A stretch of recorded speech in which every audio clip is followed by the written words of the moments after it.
Olá, você está conosco em mais uma edição do podcast Legislativo Educa, uma parceria do movimento Voto Consciente com a ABEL, a Associação Brasileira de Escolas do Legislativo e Contas. Semanalmente eu, Humberto Dantas, diretor do movimento Voto Consciente, na companhia de Roberto Lamari, presidente da ABEL, trazemos uma conversa muito especial com pessoas envolvidas em ações de educação para a democracia em centenas pelos municípios, pelos estados e no Congresso Nacional. É isso mesmo, pessoal. Os legislativos têm escolas e elas educam para a democracia. E como Voto Consciente e Abel defendem que educação política é democracia, nós trazemos aqui quem faz acontecer. Além disso, eu quero lembrar sempre vocês que os nossos programas são gravados, vão ao ar às segundas-feiras nos canais da Abel e do Legis-Ativo YouTube, bem como no Spotify, pelo Legis-Ativo Movimento Voto Consciente. E semanalmente também estamos em 89,5 FM, a Rádio Assembleia Legislativa do Mato Grosso. Seja bem-vinda, seja bem-vindo e digo, vocês são bem-vindas e bem-vindos pela centésima vez, Roberto Eduardo Lamari, completamos aqui. Tá bem, querido? Agora dê todas as surpresas que uma data como essa merece. Pois é. Hoje nós encerramos a primeira temporada desse podcast e encerramos com chave de ouro, né? Olha só. O programa número 100 tem um convidado muito especial, é o campeão de abraços e beijos neste programa, disparado. E aí nós chamamos essa pessoa que eu aqui preciso fazer aqui as devidas vênias e apresentações necessárias, né? Pela ordem, senhor presidente. Vênia é muito... Ele é formado em letras pelo Centro Universitário de Brasília, né? Ele é jornalista profissional, eu vou encurtar, porque tem várias coisas, mas é servidor do Senado Federal desde 1973, eu tinha 3 anos ali, olha lá, que legal. Eu tinha -2. Você tinha -2. Eu tinha 3 anos em 1973, e além do que, foi chefe de gabinete na presidência do Senado, mas que nos leva aqui a este programa. Presidente da Associação Brasileira de Escolas Legislativas e Contas, foi diretor do Instituto Legislativo Brasileiro, ILB. Hoje é o nosso presidente de honra, Flória Augusto Coutinho Madruga. Doutor Flória, tudo bem? Tudo ótimo. Na companhia de vocês é muito bom estar. É uma alegria compartilhar esse programa número 100 com você, Lamari, nosso presidente da ABEL, e com essa grande figura, esse professor que recebe todos os parabéns hoje, porque hoje é o dia do professor, o nosso querido amigo Humberto Dantas. Querido amigo e meu conterrâneo também, viu? Boa. Temos o Rio Grande do Norte no nosso currículo. Muito bom. O Rio Grande do Norte está sempre também em moda nesse programa, né? Sempre em evidência. Mas é uma alegria, Flávio. Obrigado. Hoje estamos gravando no dia 15 de outubro, uma data muito especial. Se falamos em escolas do Legislativo, certamente falamos em professores, né? E esses professores recebem aqui o nosso carinho. Obrigado, Florian, pelas palavras. Deixa eu começar fazendo aqui uma tentativa de um registro histórico importante, Flória. A Abel tem aproximadamente 20 anos, né? É isso, 22, vamos para 23 anos. 23 anos. Florian, como é que foi pensar no que seria uma associação capaz de reunir esforços que inicialmente, claro que atendendo a princípios constitucionais, existiam, obviamente, mas tentar fazer com que esses esforços convergissem para uma associação que se encontrasse, que trocasse ideias, que pensasse em projetos? Conta um pouquinho para a gente começar essa conversa tão legal. Veja só, Humberto Dantas, em 2001, eu fui convidado pelo presidente do Senado para dirigir a Escola de Governo do Senado Federal, que se chama Instituto Legislativo Brasileiro, que foi criada em 1997. E essa escola, ela reunia, àquela época, né, o desejo de ser a escola do poder legislativo brasileiro. Ela foi criada com essa intenção, de ser uma escola que ministraria cursos de capacitação para os servidores do Senado Federal, da Câmara dos Deputados, das Assembleias Legislativas e das câmaras municipais. Essa foi a intenção do Senado Federal quando criou essa escola. Como nós estávamos no século passado, não existia internet, não existia ensino à distância, nem nada, logicamente que esse projeto se tornou inviável. Como é que um país das dimensões do Brasil ia ter uma escola ministrando curso em Brasília para alunos lá do Acre, ou de Roraima, ou de Uruguaiana? Seria humanamente impossível naquela época. E esse projeto, então, não vingou. Mas ficou sendo a escola do Senado Federal. E quando eu assumi lá a direção em 2001, nós fizemos uma reformulação geral, porque o presidente do Senado pediu que fosse uma escola que, além de capacitar os servidores do Senado, ela ficasse à disposição dos servidores, aí sim, das Assembleias Legislativas e das câmaras municipais. Muito bem.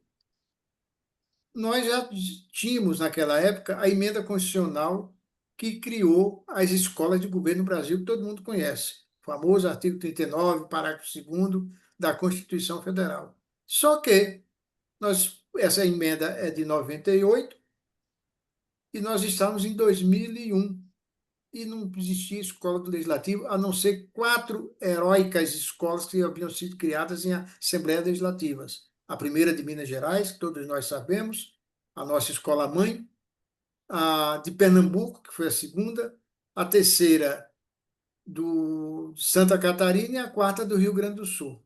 E só, e não existia mais nada. Então, eu, na direção lá do ILB, fui procurado pelo Alaô Messias Marques Júnior, que era o gerente-geral da Escola do Legislativo de Minas Gerais. E ele me disse, naquela época, que haviam tentado, num encontro que houve lá em Pernambuco, dessas 4 escolas criadas, de como fazer com que as demais assembleias legislativas também criassem suas escolas. E não sabia como fazer isso. Aí perguntou se seria possível, através do Senado Federal, nós fazermos um movimento para que outras assembleias, vejam só, somente as assembleias criassem suas escolas. E foi aí, então, que eu tinha uma experiência, porque eu sou egresso da gráfica do Senado. Eu, durante 28 anos, naquela época, eu já estava há 28 anos na gráfica do Senado, e lá na gráfica nós participávamos de uma associação nacional chamada ABIL, Associação Brasileira das Imprensas Oficiais, que era liderada pela imprensa oficial de São Paulo. Na época chamava-se IMESP, Imprensa Oficial do Estado de São Paulo, né? E essa imprensa, essa associação, essa BIL, ela congregava todas as imprensas oficiais do Brasil, as federais que existiam e as estaduais e algumas municipais também. E é uma estrutura bem montada, bem organizada, né?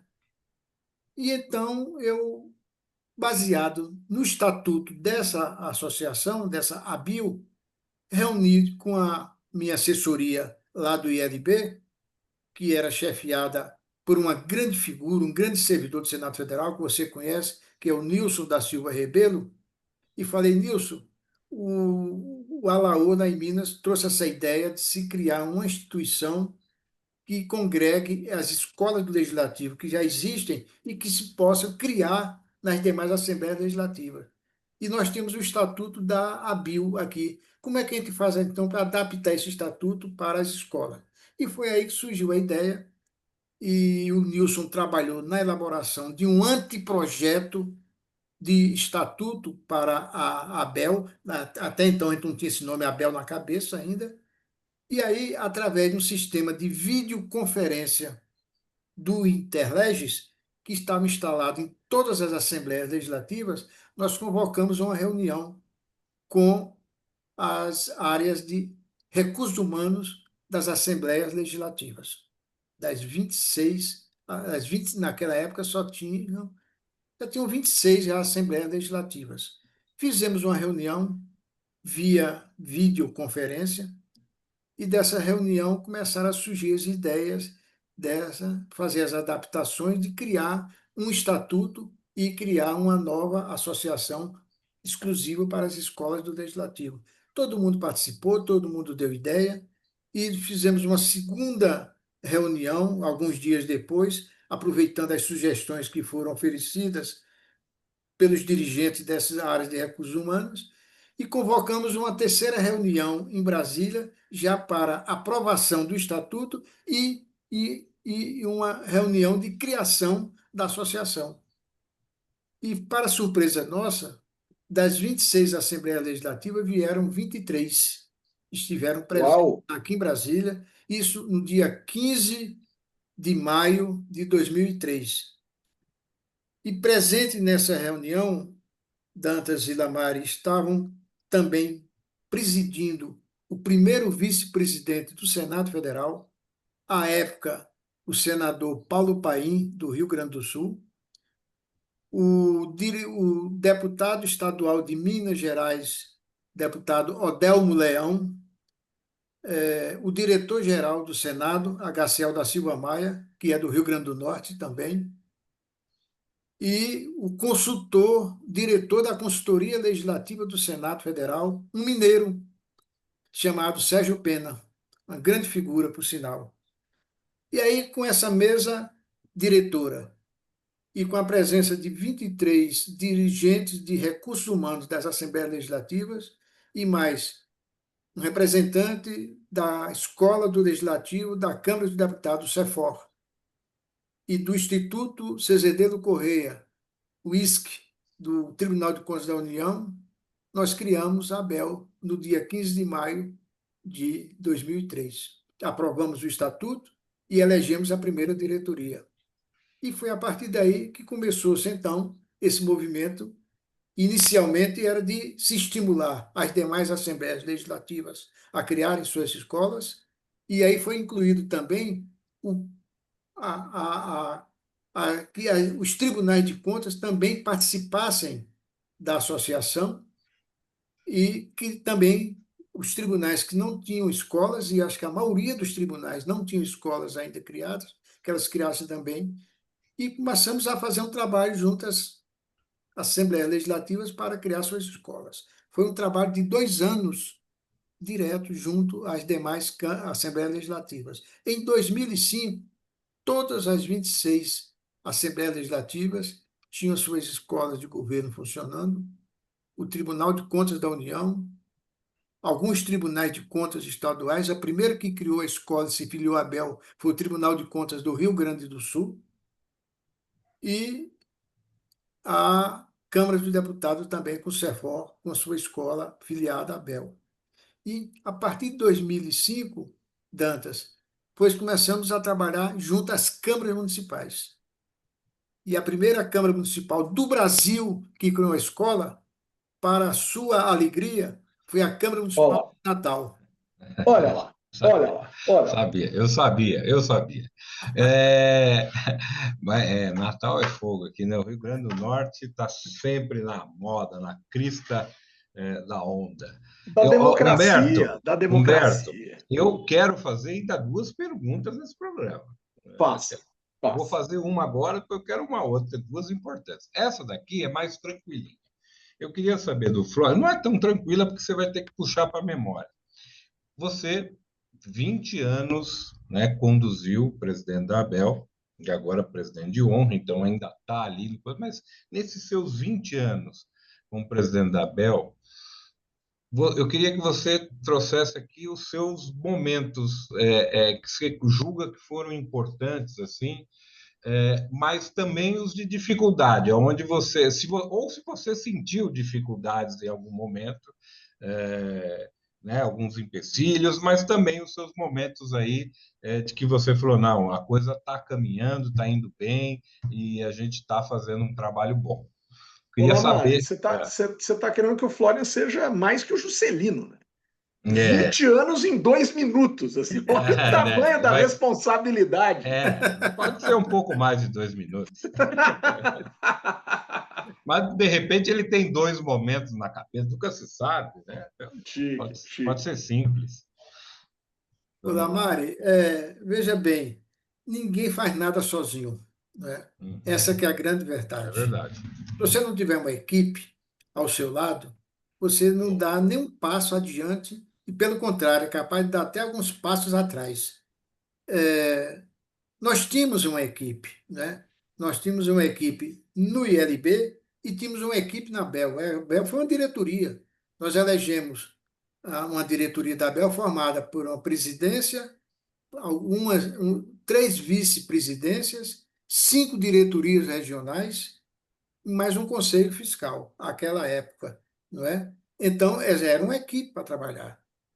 E quem decidiu as coisas na ABEL era essa equipe. Eram as cabeças da diretoria, logicamente, com as sugestões que vinham das próprias escolas do Legislativo que foram sendo criadas, que foram se agregando à ABEL e que foram trazendo sugestões, ideias, né? Por exemplo, a ideia de educação legislativa surgiu dentro da ABEL, não é? Não foi da Constituição Federal, não foi de nenhum, foi dentro da ABEL, da diretoria da ABEL, de alguém da ABEL que trouxe essa palavra mágica chamada educação legislativa, educação para a cidadania, e aí foram criando. Eu confesso para você que nesses 20 anos que nós estivemos à frente da ABEL, a maioria das ideias e das boas ideias que frutificaram vieram dos membros da diretoria da ABEL, das reuniões das quais você participou praticamente de todas, não é?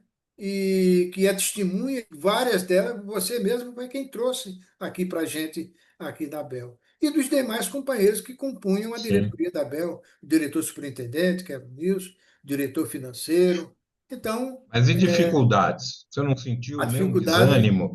Um desânimo, uma hora? Porque dá, hein? Às Ô, vezes a gente Lamar, fica preocupado.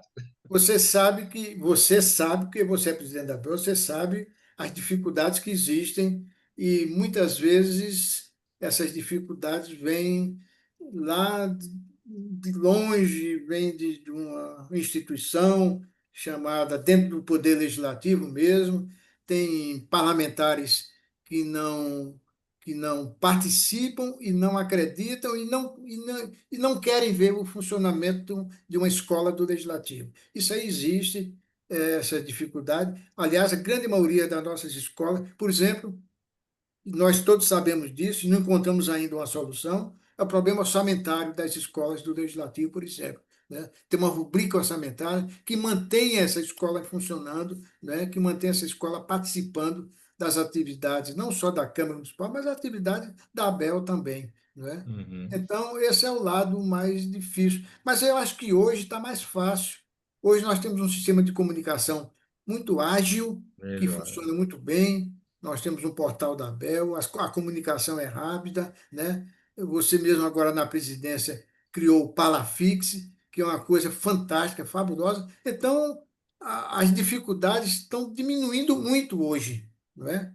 Mas encontrar, por exemplo, profissionais que tivessem competência para ministrar palestras, realizar seminários, isso aí era uma coisa que, algum tempo atrás, a gente tinha muita dificuldade de conseguir. Hoje não. Hoje eu vejo a quantidade de pessoas especialistas que existem, né, dentro da área legislativa, dentro da área orçamentária, dentro da área de regimento interno, de lei orgânica, né, capazes de ministrar cursos para as escolas legislativas. Está bem mais tranquilo hoje, viu, Lamar? Por isso que eu estou vendo que Bom. você continua jovem, não é? E otimista, Estou porque otimista, as estou otimista. dificuldades você está conseguindo dissipá-las, não é? Juntamente com a equipe que você montou, que, aliás, é uma equipe excelente dentro da Bel. Obrigado. Olha, tem uma música do Luiz Gonzaga, eu acho que é algo que certamente nos traz grandes recordações, tal, que diz que minha vida é andar por esse país até que um dia eu descanse feliz, guardando as recordações. Eu tenho certeza que você, dentro dessa organização, dessa associação, foi o cara que mais andou por esse país, levando adiante essa ideia da educação política, da educação legislativa, do fortalecimento da democracia via reconhecimento do legislativo pedagogicamente como um poder absolutamente essencial. O que fica de mais bonito para você nessa sua trajetória? Você, presidente de honra hoje da ABEL, figura marcante em diversos eventos, ainda uma pessoa extremamente relevante, querida e necessária para todo esse movimento. O que você carrega com você? Assim? O que vai tatuado no teu braço? Aí, já que essa molecada de hoje gosta tanto de fazer tatuagem, o que vai tatuado no seu braço, assim, de tanto orgulho por essa história e por essa andança toda, Flávio? Lamari, Dantas, eu estive em todos os estados e Olha que legal. em todos os estados eu participei o máximo que eu pude de instalação de escola do Legislativo.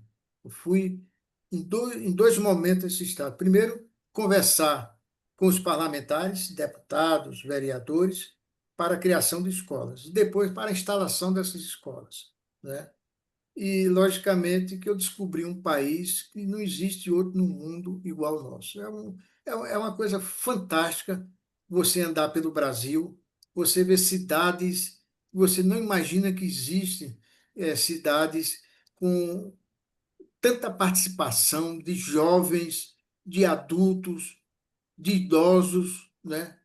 Querendo participar das atividades do Poder Legislativo brasileiro. E uma das coisas que mais me impressionou foi isso, sabe? Essa sede de participação, de querer conhecer o Poder Legislativo no Brasil. Uma coisa que eu achava que não existia no Brasil, era a participação do cidadão dentro das casas legislativas. Isso eu descobri que existe tanto no norte quanto no sul. Alguns com mais intensidade do que em outros lugares, uns com mais desenvoltura, mas sempre tendo a participação. E uma coisa que eu percebi claramente, e hoje eu tenho a nítida convicção de que as casas legislativas que criaram suas escolas do legislativo mudaram radicalmente o modo de agir dessas casas legislativas, o modo de pensar dessas casas legislativas. Quer seja por parte dos parlamentares, dos legisladores, quer seja por parte dos cidadãos, como também dos servidores da casa. Nós temos inúmeros exemplos espalhados pelo país nesse sentido. Quem criou a Escola Legislativa? A Câmara Municipal, que criou a Escola Legislativa, a Assembleia Legislativa, que criou a Escola do Legislativo hoje no Brasil, tem uma visão diferente perante a população do seu município, do seu estado. Isso aí está gravado na minha memória. Uma outra coisa, um fator que foi preponderante para que essa caminhada, eu costumo dizer que é a caminhada das 1.000 léguas. Você começa com o primeiro passo e não acaba nunca mais. Não é? A caminhada das 1.000 léguas não acaba. Ela vai até os próximos 500 milênios aí pela frente. Foi o apoio que eu tive do Senado Federal. Foi fundamental, em todos os sentidos. Nunca o Senado negou nada para que a ABEL funcionasse no sentido de manter as escolas do Legislativo funcionando. A administração do Senado, nesse sentido, foi muito positiva, não só a administração administrativa, mas a administração legislativa também, né? Por parte dos senadores, por parte da direção da Casa. Isso aí, essas viagens todas que eu fiz, teve um dedo do Senado Federal no meio. O Senado, às vezes, me mandava para participar de uma feira do livro, mas sabendo que eu ia visitar uma Câmara Municipal, ou 2 ou 3 câmaras, ia levar livros para distribuir nos estados, nas câmaras municipais, para incentivar a criação de bibliotecas, que é um dos outros projetos da ABEL que me marcou bastante, foi esse da criação de bibliotecas nas câmaras municipais. Hoje é um fato preponderante na criação das escolas legislativas, é a criação também de bibliotecas públicas dentro da Câmara Municipal, sabe, Dantas? Que legal, que legal, que legal. E um que país maravilha. precisa de biblioteca, você sabe disso como professor. Opa! Como é que funciona uma cidade, um município, um estado, um país sem bibliotecas, né? Não funciona. Não funciona. Lamari, Ó, eu sei. você, Você vai falar que eu você... tenho que fazer a minha pergunta. Então, a minha pergunta, como Acaba. Olha lá. vai acabar. Mas, como esse é um documento histórico, esse podcast, eu queria que o Flória falasse quem é Flória Madruga, ou seja, fale aí um pouco de você. Para que eu acho que a maioria sabe, mas as pessoas não sabem quem é o Florian, né? O que que ele fez, o que que ele faz, qual é a sua história. É, De ele. novo, 50 anos em 2 minutos, Lamari. Flávio tem 50 anos, ele O vai ter que Flora falar em tem. 2 minutos. Olha lá, ele até coçou a cabeça. 40 anos só, o Flora. Imagina um nordestino há 65 anos, hein? Onde nem telefone existia praticamente lá no estado, sair de Natal para vir para o Planalto Central. Pensa você. Adolescente, né? O sotaque carregado, pesado do nordestino, você vir para um lugar que não tinha o sotaque, não se conhecia nem o sotaque do nordestino. Numa cidade que estava iniciando, porque eu cheguei em Brasília no dia 21 de abril de 1961. Brasília estava fazendo um ano sob o governo de Jânio Quadros, com a construção da cidade paralisada, porque o Jânio Quadros tinha ódio a Brasília e detestava Juscelino Kubitschek. Uhum. Então mandou parar tudo. Brasília, para você ter uma ideia, Lamari, não produzia nem um pé de alface. A alface em Brasília vinha de São Paulo. Não, Tudo vinha de não. São Paulo. Tudo. Não tinha estrada para lugar nenhum. Só se chegava em Brasília de avião ou de pau de arara, sem estrada, né? Então foi nessa situação que um adolescente veio do Rio Grande do Norte para cá. Foi tão difícil essa chegada em Brasília que o meu pai e minha mãe resolveram ir para Goiânia, que era a cidade mais próxima de Brasília e onde tinham condições de vida, porque Brasília estava parada com tudo que o Jânio Quadros mandou parar. Jânio Quadros ia retornar à capital para o Rio de Janeiro, se ele não tivesse tido um momento de lucidez na vida, que foi a renúncia ao mandato de presidente da República. Muito bom. Muito bom. Aí pronto. Mas nós fomos para Goiânia, e lá em Goiânia nós ficamos 4 anos, e eu estudante do ensino secundário. Mas Goiânia foi importante para mim, porque eu descobri a política em Goiânia. Goiânia tinha um governo democrático, de um governador chamado Mauro Borges, filho do criador de Goiânia, do senador Pedro Ludovico, e esse era um governo totalmente voltado para a democracia, para a cidadania e com atividade política estudantil muito intensa. E eu me envolvi com esse negócio lá em Goiânia, né? E 5 anos depois, já no regime militar, Brasília, com retomada da sua construção, nós voltamos para Brasília. E a partir de 1965, a minha vida foi em Brasília. Eu me envolvi com política estudantil aqui em Brasília, passei maus momentos, lógico, o regime era um regime militar, mas passadas as dificuldades naturais daquela época e já com o início da abertura, eu fiz um concurso para trabalhar na Universidade de Brasília e fui aprovado no concurso público e fui ser servidor da Universidade de Brasília, que foi outra grande escola que eu tive na minha vida, não como aluno, mas como servidor, porque eu vivi aquele ambiente acadêmico da Universidade de Brasília, porque eu fui trabalhar primeiramente no Departamento de Direito, e poucos meses depois fui transferido para o Instituto de Letras da Universidade de Brasília, onde tinha excelentes professores, não é, de literatura brasileira, de língua portuguesa, de língua grega, latim, e eu convivi nesse ambiente acadêmico lá por 3 anos no Instituto de Letras. Foi quando surgiu a oportunidade de trabalhar no Senado Federal, em 1973. E lá vai eu para a Gráfica do Senado, que foi outra grande escola na minha vida também.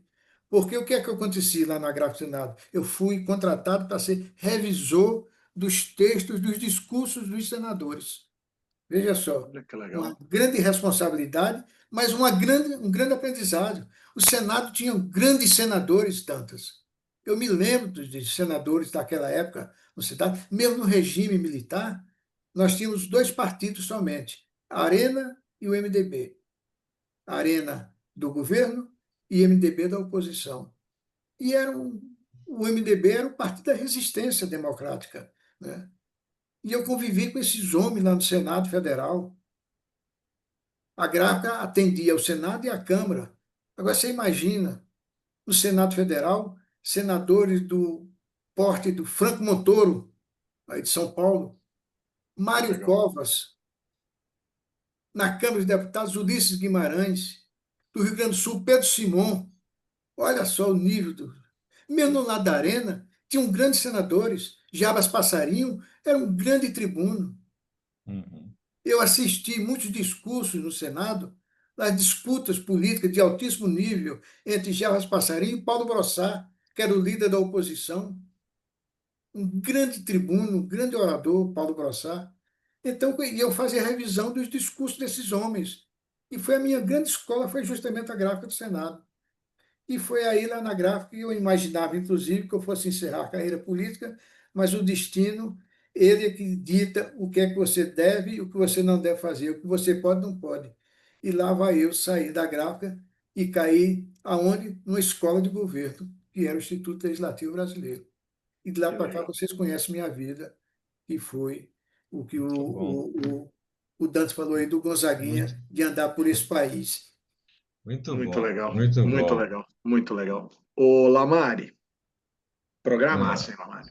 Passa foi um rápido. Passou. Programaço. Programaço. Esse é para É, fechar, como você bem disse, palavras sábias do nosso presidente, esse era para fechar com chave de ouro. eu vou ter que Roberto falar Lamar. que o Flora vai ter que voltar um dia. Mas isso é óbvio, mas isso não precisa nem, isso a gente não precisa nem Teremos, colocar em avisar a votação. audiência É que, claro, que é teremos um claro. novo programa especial com Flora.